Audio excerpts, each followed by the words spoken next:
Hello guys, fish curry ఎట్లా చేయాలో నేర్చుకుందాం. మా మమ్మీ వాయిస్ ఓవర్ ఇస్తుంది.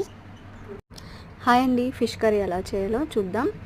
ఫస్ట్ ఫిష్ని ఇలా క్లీన్ చేసి పెట్టుకోండి. తర్వాత మెంతులు, జీలకర్ర, కరివేపాకు తీసుకోండి. చింతపండు నానబెట్టుకునేసేయండి. తర్వాత ఫిష్ తీసుకొని అందులో కొద్దిగా పసుపు వేసి, ఉప్పు వేసి, కారం వేసి ఇలా వేసి మ్యారినేట్ చేయండి. నిమ్మకాయ కూడా వేసి ఇందులో కలిపి ఇప్పుడే సైడ్ పెట్టేసేయండి. తర్వాత జింజర్, గార్లిక్, కొత్తిమీర, మెంతులు తీసుకున్నాం కదా ఫస్ట్లో, అవి, ధనియాల పొడి, కొబ్బరి వేసి వీటన్ని గ్రీన్గా పేస్ట్ చేసేసేయండి. ఆ పేస్ట్ తీసి పక్కన పెట్టేసుకోండి. తర్వాత ఆనియన్స్, చిల్లీస్, టొమాటోస్ ఇలా కట్ చేసుకోండి. తర్వాత ఒక పెద్ద గిన్నె పెట్టుకొని అందులో ఆయిల్ వేసి 2 to 3 స్పూన్స్ ఆయిల్ వేసి, జీలకర్ర వేసి, తర్వాత కట్ చేసుకున్న ఆనియన్స్, చిల్లీస్ వేసి బాగా గోల్డెన్ బ్రౌన్ అయ్యే వరకు ఫ్రై చేసుకుందాం. ఇవి గోల్డెన్ బ్రౌన్ అయ్యే వరకు మనం చింతపండుని నానబెట్టాం కదా, దాన్ని నీట్గా వాటర్ సపరేట్ చేసుకుందాం. బాగా పిసికి ఇట్లా వాటర్ని మాత్రమే, అంటే చింతపండు వాటర్ని మాత్రమే చేసుకుందాం. ఇందులోకి గ్రీన్ మసాలా వేసుకున్నాం కదా మనము, అదంతా వేసి బాగా ఫ్రై చేద్దాం. ఆ మసాలా ఫ్రై అయ్యేటప్పుడే దీంట్లో ఫిష్ కర్రీ మసాలా కూడా వేసి బాగా ఫ్రై చేద్దాం.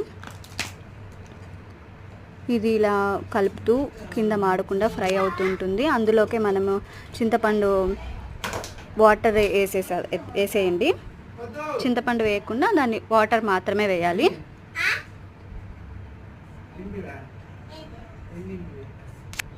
వేసి బాగా కలపండి.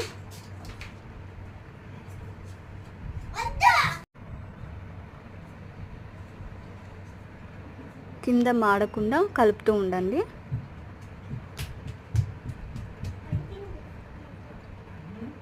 మసాలా అంతా స్మెల్ వెళ్ళేంత వరకు బాగా ఫ్రై చేసుకోండి.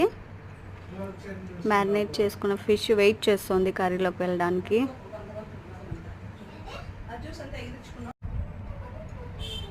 ఇందులోకి వాటర్ వేసుకుందాం ఫ్రై అయిన తర్వాత.